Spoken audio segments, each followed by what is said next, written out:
Section 5, Video 4. Takes us to our last example. It's not a word problem.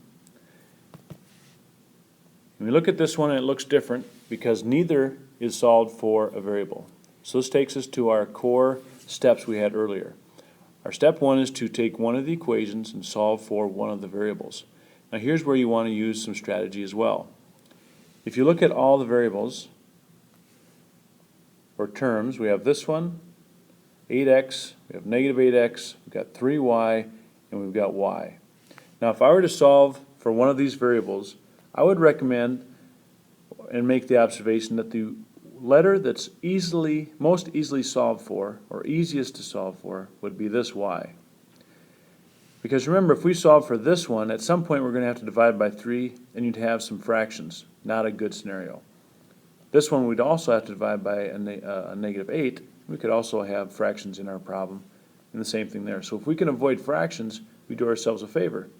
So in looking at it that way, the letter that would be the easiest to solve for and give us, hopefully, no fractions will be y.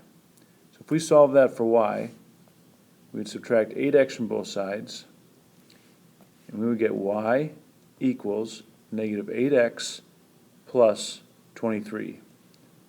Now that we've solved that for y, I can go back to the steps I had done earlier. I'm going to plug that into the other equation for y, which gives us a negative 8x plus 3. Our substitution part, negative 8x plus 23 equals 5. And then we have a distribution part we have to worry about, so we take care of that. We get negative 24x plus 3 times 23, which is 69.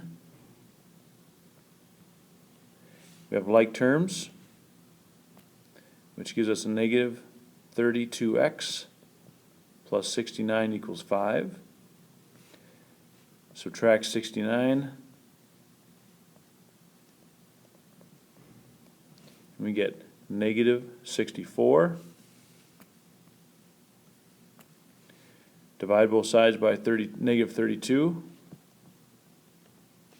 and x equals 2. Again, we are looking for an intersection point, and we just found the x. Now we may end up solving for a y first. It makes no difference, but we do have to know what number or what variable that number represents. So here we have a value for x. To be most efficient, I would plug it. You can plug it into this one, or this one. All would work. But again, for efficiency, I want to plug it into the equation that solved for the other variable. And in doing so, we get y equals negative 8 times 2 plus 23. We get negative 16 plus 23. And we have positive 7.